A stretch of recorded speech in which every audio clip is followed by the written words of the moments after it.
ఈ నడుమ సైబర్ నేరగాళ్ళంతా పోలీసుల పేరు చెప్పి సిబిఐ పేరు చెప్పి కోర్టుల పేరు చెప్పి బెదిరించి పైసలు దోస్తుర్రు. జనాలు నమ్మేటట్టు పోలీస్ డ్రెస్లు వేసుకొని వకీల డ్రెస్లు వేసుకొని వీడియో కాల్ చేసి డిజిటల్ అరెస్ట్ పేరుతోటి వాళ్ళ ఇల్లును గుల్ల చేయబట్టిర్రు. ఆన్లైన్లోనే కాదు ఆఫ్లైన్లో కూడా పోలీసు వాళ్ళకున్న పర్పతిని వాడుకొని తెగిడిసిన బద్మాషోళ్ళు చూడుర్రి ఎట్లా దోస్తుర్రా.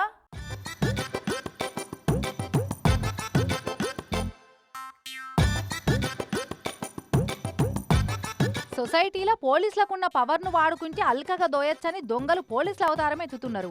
పోలీసుల పేరు చెప్పి పైసలు అడిగితే ఎవ్వలైనా నోరెత్తరు. మారు మాట్లాడకుండా గజగజ వణుక్కుంటా అడిగినన్ని పైసలు చేతులు పెడతారని లాగం దొరికించుకొని దోషటోళ్లు బాగా మందేమో పోయారు. విశాఖపట్నంలో ఈతలపాక శివప్రసాద్ అనే మాజీ కానిస్టేబులే దొంగ అవతారం ఎత్తిండు.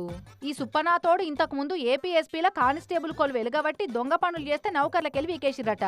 ఇక ఆ పోలీస్ బట్టలు దగ్గర పెట్టుకొని ఇంకొకరిని తోడు తీసుకొని ఊరవతల పోయి అడ్డేస్తున్నారట.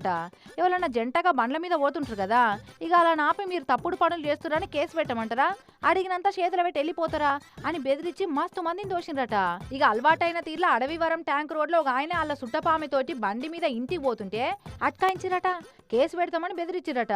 పైసలు లేవంట కూడా ఇనలేదట. క్యూఆర్ కోడ్ తోటి ఆన్లైన్ లో పైసలు కొట్టించుకుర్రు.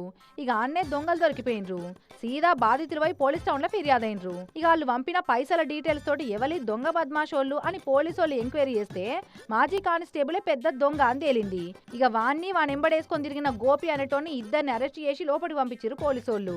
అయితే నిండా మునుగున్నోనికి సలైందన్నట్టు ఈ దొంగ తాషిడ్ గారి మీద ఇట్లా దోపిడి కేసులు 10 ఉన్నాయట.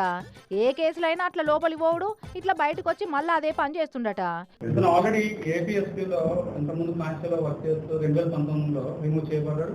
తర్వాత ఇలాంటి అఫెన్స్లే అదే ఏరియాలో దాని సరౌండింగ్ పరిసర ప్రాంతాల్లోని చాలా చేసి సుమారు మనకి ఒక 10 కేసులు ఈ కేసుతో పాటు వేరే కేసులు కలిపి ఆయన మీద ఒక 10 కేసెస్ ఇలాంటి చేస్తున్నారు. వాటిలో కూడా వస్తే రిమాండ్ వెళ్ళారు. పోలీసు వాళ్ళ పేరు చెప్పి దొంగలు వసూలు చేస్తే నిజం పోలీసు వాళ్ళని కూడా పబ్లిక్ నమ్మకుంటా అవుతున్నది.